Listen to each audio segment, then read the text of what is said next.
Bueno, buenas tardes. En el siguiente video les vamos a hablar sobre Thomas Hobbes y su libro El Leviatán. En el video vamos a encontrar la biografía del personaje y datos importantes del libro. Nuestro grupo está conformado por Valeria Quintero, Santiago Ramírez, Juan Diego Torres y quien les habla, Juan Camilo Rico. Thomas Hobbes fue un filósofo inglés, hijo de un eclesiástico. Estudió en Oxford y en 1608 entró al servicio de la familia Cavendish como preceptor de uno de sus hijos, a quien acompañó en sus constantes viajes por Francia e Italia entre 1608 y 1610. En su viaje tuvo el gusto de compartir con grandes pensadores y científicos de la época como lo fueron Galileo Galilei, René Descartes y Pierre Gassendi.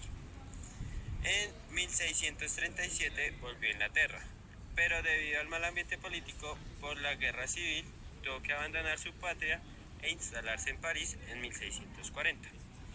Poco tiempo antes había hecho circular entre sus amigos un ejemplar manuscrito de sus elementos de la ley natural y política. Además, en París comenzó a publicarse el de Sive en 1640.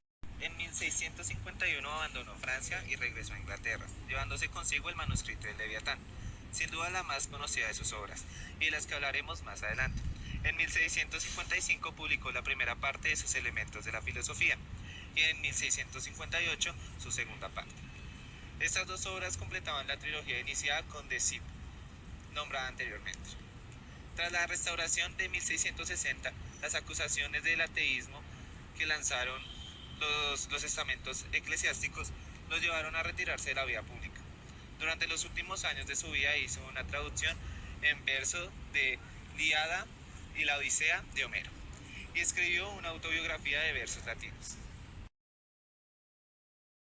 De Hobbes, preocupación por los problemas políticos y sociales con su interés por el pensamiento de los filósofos mecanicistas. Su pensamiento político pretende ser una aplicación de las leyes del mecanismo a los campos de la moral y la política. Las leyes que rigen el comportamiento humano son, según Hobbes, las mismas que rigen el universo y son el origen divino. De acuerdo con ellas, el hombre en estado natural es antisocial y solo se mueve por el deseo y el temor. Su primera ley natural es la autoconservación y lo induce a imponerse sobre los demás, por tanto, se crea una situación de permanente conflicto, la guerra de todos contra todos y en la que el hombre es un lobo para el hombre. Para poder construir una sociedad es necesario que cada individuo renuncie a una parte de sus deseos y llegue a un acuerdo mutuo de no aniquilación con los demás, es decir, un contrato social, donde se transfieren los derechos que el hombre posee naturalmente a favor de un soberano dotado de derechos limitados.